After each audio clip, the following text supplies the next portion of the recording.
Hello, my holistic friends. Dr. Anthony Youn, America's holistic plastic surgeon here. I am actually on a vacation. I'm in a hotel right now, hence the unusual background and me holding up the phone here. And I had a little bit of time, so I thought, hey, why don't I go on YouTube and give you some cool and interesting information? So, one of the questions that I get from so many people is what do I use if I can't tolerate retinol? So what I always recommend as the first anti-aging cream to use is retinol. We have a retinol in my YOUN Beauty skincare line, the Retinol Moisturizer. Really, retinoids, which would be tretinoin, which is a prescription strength, and retinol, which is over-the-counter strength, are the most scientifically proven anti-aging creams out there. And so if you poll plastic surgeons and dermatologists and you ask them, what is your recommendation for the top anti-aging cream? I would say the majority of them would say a retinoid, either prescription strength tretinoin or retinol. The problem with these products, with retinoids, is that they can be hard to tolerate. I'll give you my story. When I was actually in residency, I was having some issues with acne. I saw my family doctor, and my family doctor recommended that I start retin-a or tretinoin. So she started me on 0.1% tretinoin and said to apply it every day. So I said, well, is this the best way to apply it, just once a day? And she said, yeah, that's how I use it. Now, her skin was very different than mine. She had very oily, very thick skin. And so for her, 0.1% tretinoin or 0.1% retin-a, same thing, she tolerated just fine. So, hey, I didn't know any better. Here I am, a plastic surgery resident. I went through medical school. I went through general surgery residency, and nobody said anything. I didn't learn anything about skincare all that time. So I started applying tretinoin, 0.1% every night, and within about a week, my face was on fire. And my wife was using it at the same time as me. And it was so funny because both of us came back from work one day and we looked at each other and started laughing because both of our faces were bright red. They were absolutely inflamed because tretinoin and all the retinoids will create an acute inflammation. And the interesting thing with retinoids is they create an acute inflammation to reduce chronic inflammation. Okay, an acute inflammation to reduce chronic. And so I ended up stopping the tretinoin, the retin-a. I started applying moisturizers to my skin, and it took weeks for my skin to recover from that. And that was my first lesson in the power of retinoids. So flash forward to today, and I still believe in retinoids, but I understand that they're not for everybody. Okay, even now, if I try any type of prescription strength tretinoin, my skin does not do well with it.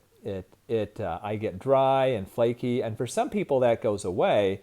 For me, it never does. And part of it is because I think the type of skin that I have my mom's skin, which is not thick, it's not oily, and skin like mine has a hard time tolerating it.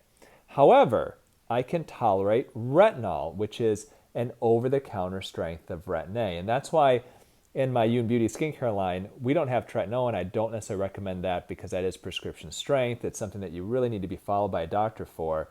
But retinol, most people can tolerate, but not everybody. So if you're one of those people and you say, look, I've tried retinol, I've even tried my YOUN Beauty Retinol Cream, and maybe it's a bit too aggressive, what do? What's the next best option for skincare? Well, the next best thing that I would recommend would be looking at either growth factors or peptides. Now, growth factors are a little bit controversial, and I'll let you know if you want to ask some questions here, feel free to comment, and I'll try to get to them at the end of this broadcast. But anyways, growth factors have always been a little bit controversial because growth factors initially were based off of human-derived growth factors. And where do you get them from? The story is that they come from human tissue, and there was a concern about getting this from human tissue. There are two growth factor creams that are human-derived that are very, very popular, and they're very expensive. One of them is the TNS complex, You may have heard of that one. It's very popular, very, very expensive. They have a serum and I think a cream that they make, and it's something that a lot of people use. The reason why I've never really been a big fan of that product is that it smells not good at all. And now the smell is much better. I think they've added some fragrance to it. But back in the past, when I first started trying that out, and this was, gosh, maybe 15 years ago, it literally smelled like a Chinese restaurant dumpster that you put on your face at the time. I mean, it smelled like that bad to me.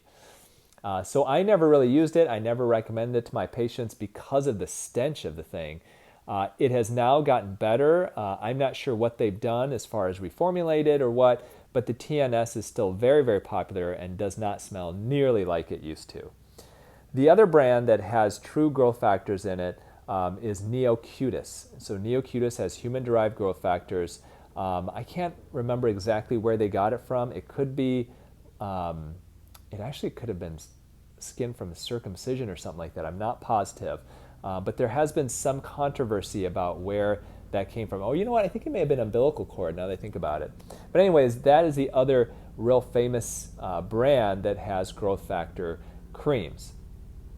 But once again, Neocutis, just like the TNS, super expensive. Most people can't afford that. So then what do you use? If you can't tolerate retinoids, growth factor creams, which are proven to be good anti-aging creams, are too expensive, then I recommend going for peptides. Peptides are widely used in skincare products. There are a lot of products out there that use peptides. One of them that was very popular is called Strivectin, so that used peptides. My Ultra Night Lift with my YOUN Beauty products, that is based off peptides. The good thing with peptides is they are proven. Basically, peptides send cellular signals to your skin cells to rejuvenate themselves, okay? And that's how peptides work. They're typically mild, so they're not as difficult for your skin to tolerate as, let's say, a retinoid. And quite often you can get very moisturizing formulations of peptides. And that's why, once again, for the YOUN Beauty Ultra Night Lift, that's why we incorporated peptides. So in general, that's what I recommend. Ideally, if you're going to try one anti-aging cream, see if you can tolerate a retinoid. You can always start with a retinol moisturizer. A lot of brands carry retinol moisturizers, from Neutrogena to some of the most expensive brands to a lot of high-end consumer brands as well. My YOUN Beauty, we've got a retinol moisturizer that's natural and made with natural and organic ingredients as well. But if you can't tolerate that, then consider the growth factors or the peptides. Final thing is if you can tolerate the tretinoin, what should you do? Then I recommend you go as strong as you can, okay? And it goes up to 0.1% tretinoin. That's the highest prescription strength. That's where most of the studies have been looked at. And the interesting thing with tretinoin is that it has been scientifically proven in these studies to thicken the dermis of the skin, to reduce fine lines, to mildly lighten the skin. It's been shown even to reverse early pre-skin cancers, which is a huge deal. So if you have a history of skin cancer, especially on your face, I would recommend using either retinol or, if you can, prescription strength tretinoin, because that may potentially help prevent new skin cancers from happening. I'm surprised that I see patients all the time who've had a history of skin cancer, and I ask them, are you on tretinoin? Did your dermatologist prescribe it? And the majority of the time they say no. And I just don't get why not. It is so completely devastating to get a skin cancer on your face that you want to do everything you can not to get that. Okay, I have treated people with huge holes in their noses and other parts of their face from skin cancer. It is not fun. So if you have a history of skin cancer, talk to your dermatologist about getting on a retinoid, tretinoin prescription strength, because you just may prevent more of them from showing up in the future.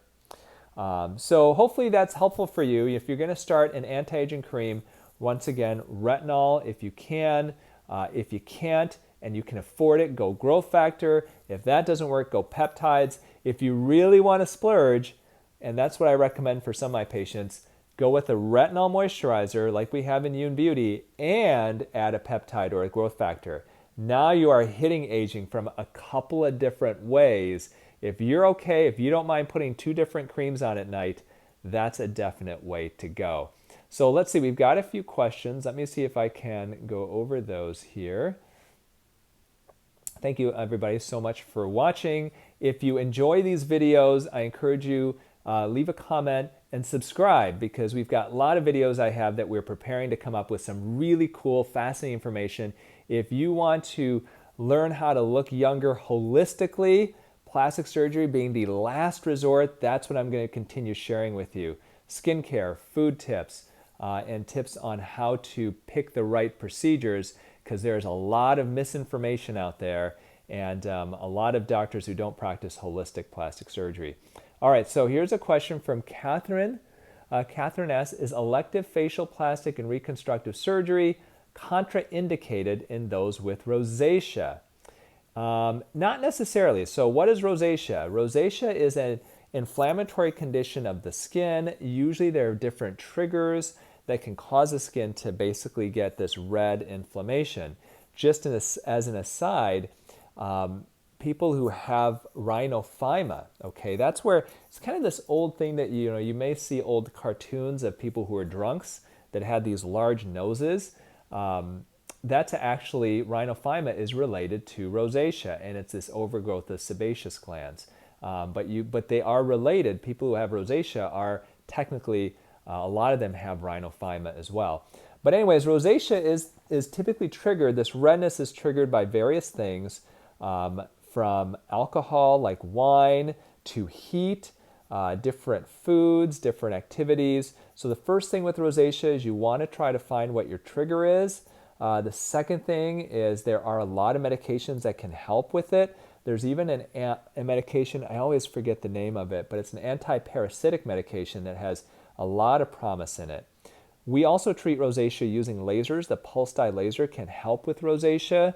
I also recommend, if you've got rosacea, think about it from a holistic perspective too, okay? And looking at maybe adding some various antioxidants and anti-inflammatory supplements, that may help. I would consider taking fish oil, which is good and anti-inflammatory for your skin. Work on the microbiome. There are a lot of new connections that we're making in the health of the microbiome and an unhealthy microbiome with inflammatory skin conditions. So definitely another thing to look at. Facial surgery is not contraindicated. What is contraindicated if you've got rosacea? I'd be very careful with any heat or light-based treatments. Other than a pulse dye laser that targets the red, if let's say you're getting a fractional laser of the face, I'd be a little bit nervous about that. So surgery, not necessarily contraindicated, but light-based treatments may be. Very good question. All right, so let me see. We've got some more questions here. All right, Donna MG100 asks about adapalene.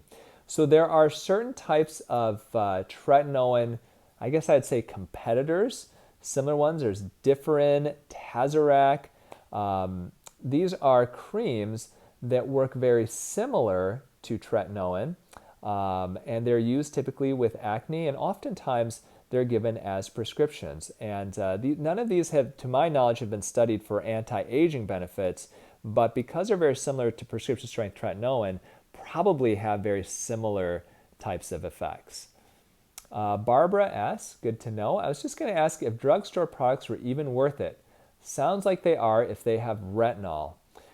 So good question. What about drugstore products? What about comparing drugstore products to doctor-dispensed products? So a lot of physicians, dermatologists, and plastic surgeons dispense their skincare products, not necessarily their own brands, but brands that are quote-unquote medical grade. We do as well. There's a lot of brands out there that sell directly to surgeons and dermatologists. They resell it to patients.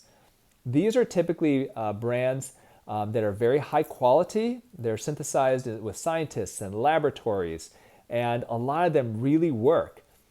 The problem is they're not necessarily natural and organic, and a lot of these products can contain hormone disruptors. They can contain other types of substances, petroleum-based type products, fragrances that can be very damaging to people with sensitive skin. So just be careful and look at the ingredients. There are a lot of ingredients in these products. They may really work for the short time, okay? So if you've got a lot of aging of your skin, if you haven't taken care of your skin and you really want to do some rapid reversal of aging, then maybe trying some of those products for short term can definitely help you, but I don't recommend going long term. So for example, big one, hydroquinone, okay? If you pick one cream that is going to reduce dark spots most powerfully, that's a hydroquinone cream. And plastic surgeons, dermatologists dispense them all around the country in prescription strength. But hydroquinone is banned in Europe. It has been known to cause cancer in laboratory rats, and it causes, in some people, and typically very, very dark-skinned people, ochronosis. You can also get rebound hyperpigmentation from it. So that is something that's very powerful, but if you're going to use it, you want to use it very sparingly under the watchful eye of a doctor. Well, what about drugstore brand retinoids? If you are on a budget and that's all you can afford, then by all means, I would encourage you, look at the ingredients and try to pick the cleanest brand of retinol that you can get drugstore. However, if you can splurge a bit, try to get ones that are natural and organic. And that's why we have the retinol moisturizer with my line. It's not that expensive. It's more expensive than a lot of drugstore stuff. But if all you can afford is drugstore stuff, get it. It's better than nothing, but I would really encourage you to try to go natural and organic if you can, so you can avoid hormone disruptors, fragrances, and all that stuff too. So great question. All right, so Chen asks, I've used it for a year, but my skin getting more dark than before. So I'm assuming that, Chen, you're talking about using a retinol or a tretinoin. It sounds like you're Asian, like I am, and you can get something called post-inflammatory hyperpigmentation. And what this is people who have darker skin, we have more melanin in our skin. And what can happen to us is if we get inflammation, that melanin can create this dark pigment deposition. So I can't tell you exactly what's going on, but what could be happening is if you're on a really strong tretinoin and you're getting this acute inflammation, you may be also getting something you don't want, which is this hyperpigmentation. And so definitely whoever sold that to you or gave it to you, you want to talk to them about if that may be what's going on. If that is, then you probably want to discontinue it, and you want to get on more of a lightening cream to reduce that, and then not go back to it. Okay, so talk with your doctor, though. Me not knowing exactly what you're on, I can't give you great advice for that, but I would definitely talk to your doctor or follow up with your doc. Lucas says, I've been using retin-a to prevent wrinkles since I was 19. I'm 23 now. What else should I use beyond that for anti-aging while I am young? So I want to congratulate you. This is something called prejuvenation. It's this trend that we're seeing now of younger people not rejuvenating their skin because they're so young, but prejuvenating it and taking good care of their skin. So what can you do in addition? Number one thing, sunscreen. Wear a sunblock, okay? You want to protect your skin from the sun. Ideally, you want to use an SPF of 30. Second thing to protect your skin is use an antioxidant. Ideally, an antioxidant serum every morning is something that I strongly recommend. The most common antioxidant is a vitamin C. Make sure that it's in a bottle that doesn't let light through, so either a dark amber bottle or a bottle that's completely occlusive of light. If it comes out brown, it's oxidized and probably won't work very well. So definitely use an antioxidant serum. We have one, the CE Antioxidant Serum in my YOUN Beauty line that we recommend people use every morning. Like retinoids, the vast majority of skincare lines have their own vitamin C. So if you want to go to the drugstore, if you can't afford the YOUN Beauty line, go to the drugstore, get a vitamin C serum. Make sure, once again, it's in a bottle that doesn't let light in. Look at the ingredients. Try to pick something that's natural and organic if you can. If you're doing just that, if you are using the vitamin C, ideally with vitamin E in the morning, and you're using the retinol at night, then you're doing great with the sunscreen. Okay, so definitely doing well, especially for such a young person. All right, so hi from Oklahoma City, says Susan. Been there before, very nice city. Baya says, hi, what do you think of Revitalift from L'Oreal for sensitive skin? Interesting question. L'Oreal Revitalift, I did a segment, a TV segment many years ago, and it was a national TV segment where they had another doctor on at the same time as me, and the doctor actually, I don't know this doctor very well. I talked about, what I talked about actually was some of the instant anti-aging eyelid creams. So there are eyelid creams, there's one called Sudden Change where you apply it to your eyes and it acts like a shrink wrap for your eyes. And it literally just like tightens up. It's like saran wrap on your eyes almost. And it's kind of like the idea that if you put glue on your skin, that glue dries and it tightens up. And so I talked about, hey, there's this, easy, quick, eyelid depuffer, lasts for a few hours, blah, blah, blah. The other doc, he presented his thing, and it was funny because they're saying, what do you have to present here? And he said, I've got this, this eyelid cream that's going to put plastic surgeons out of business.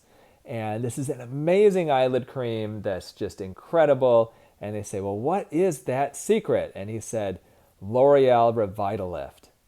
And it's like, oh, okay. So L'Oreal Revitalift, there's so many different versions of it. I can't tell you exactly which one. I'd have to take a look at the one you're talking about. In general, a lot of these are based off peptides because peptides are relatively inexpensive. They're usually very well tolerated. You may add some antioxidants to it. Once again, just look at the ingredients. If you're not sure what's good or bad for you, there is an app that I recommend called Think Dirty. Okay, now this is not like a porn app or anything. It's, I think that's what it's called, Think Dirty. And it is an app where you can put in the various products that you're using and it will give you how dirty that product is, beauty products, whether it's got a lot of chemicals in it or not. The other place you can go is Environmental Working Group and look up those products and see, are there hormone disruptors? Is there a lot of fragrance in it? Is there other types of things that could be bad for you? Check it out there. So I hope that's helpful for you. All right, just a couple more things real quick here.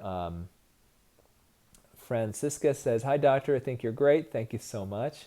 I love watching your videos. Can you relocate to Torrance? The weather is very nice in Southern California. I love Southern California. I'm there all the time. My parents live in Orange County. I have a brother that lives in West LA. My sister lives in Hollywood. She's a vet in Hollywood. So go see Dr. Lisa Youn if you're looking for a vet and you're in Hollywood. So thank you. And I used to live actually in Westwood for a year when I was out in Beverly Hills doing my fellowship. All right, Linda says, I had a CO2 laser done about 5 years ago. I'm thinking of going in for another treatment for some dark spots and wrinkles. Can I expect a better result since now I've been using prescription strength retin-a? Very interesting question. So, actually retin-a is used as a pre-treatment for a lot of deep skin treatments. So if you're going to get, let's say, a TCA chemical peel, it's very good to pre-treat your skin with retin-a. It helps to exfoliate your skin. It helps to even out some of the pigment and really get your skin ready for a good peel or a good laser. So talk with your doctor who's doing the procedure or your esthetician. Let them know you're on it. Usually you want to stop it maybe a week or even 2 before the actual treatment. But you may find that by using it, you're going to get a better result. One of my dermatology mentors from long ago, Dr. Zain Obaji, he has all of his patients go through a very aggressive retin-a pre-treatment regimen prior to getting deep peels and lasers because he finds you get a much more even peel and a much more even result. So, okay, and then Linda says, you have such beautiful skin. Have you ever had CO2 done on yourself, if I may ask? The answer is no. If you follow me on Instagram, you may have seen I had IPL done yesterday, and I've got right here a pimple still, unfortunately. But I do treatments. I do IPL. I've done Refirm, which is a radiofrequency skin tightening treatment.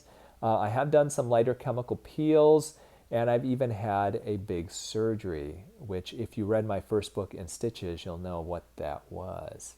Otherwise, maybe I'll share it with you later. Okay, we got one last question here. Anna V asked a question in Korean, and I can't read Korean, I'm embarrassed to say, so I can't answer that for you. And then final question, Ronette says, I've used Triluma for facial age spots for 3 months, but saw little improvement. I'm Asian, about to be 50, and wear physical sunscreen. What about a compounded hydroquinone, and what strength? So what she's talking about with a compounded hydroquinone, what does that mean?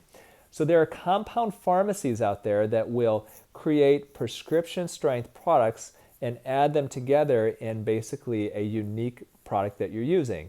One way to do that is to compound 4% or more sometimes of hydroquinone.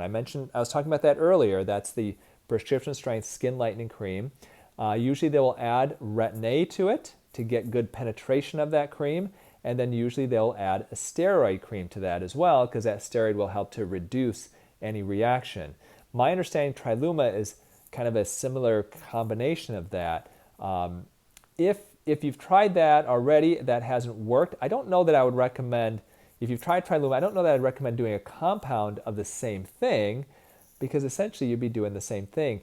If you really have a lot of pigment and you're going to use a hydroquinone, then what I would recommend is look at the ZO Skin Health brand, okay? ZO Skin Health is made by Dr. Zain Obaji, and what you want to do, and what they find is that when he uses his product line, and I believe it, I've seen these results for many, many years, over a decade, you can get a synergistic effect of the hydroquinone with the retin-a. So what you want to do is you want to get prescription strength tretinoin. So you need to get that from a doctor, and you want to consider his Melamin and Melamix. Okay, Melamin is 4% hydroquinone that you use twice a day. Melamix is 4% hydroquinone that you mix with the retin-a. And if you use those combination of 3, and even better, if you add their exfoliating enhancer, now you are really going to target that pigment very, very aggressively. The caveat to this, and I'll say it's very powerful, it really works, but it's not necessarily holistic because it's hydroquinone. Hydroquinone, I mentioned earlier, has caused cancer in laboratory rats. It can cause ochronosis. It's got its own issues. So if you're going to do that, only do it for 6 months, and then I'd recommend that you stop. Okay. You can get Melamin and Melamix. You can get that through ZO Skin Health, but you do have to get that through a doctor's office. You can't get that online. I hope this has been helpful for you. So once again, hey, if you guys enjoy doing this, I will be back. We'll do some more Q&As at a later time. Thank you so much for joining me. If you like this stuff, please subscribe to my channel. So much more coming up. We've got some really cool videos. Surgery, not surgery. Go holistic, surgery as a last resort. There's so many things you can do to look younger and look your best. I'll be sharing all of that with you. Thank you so much, everybody. Have a great evening, and we'll talk to you soon.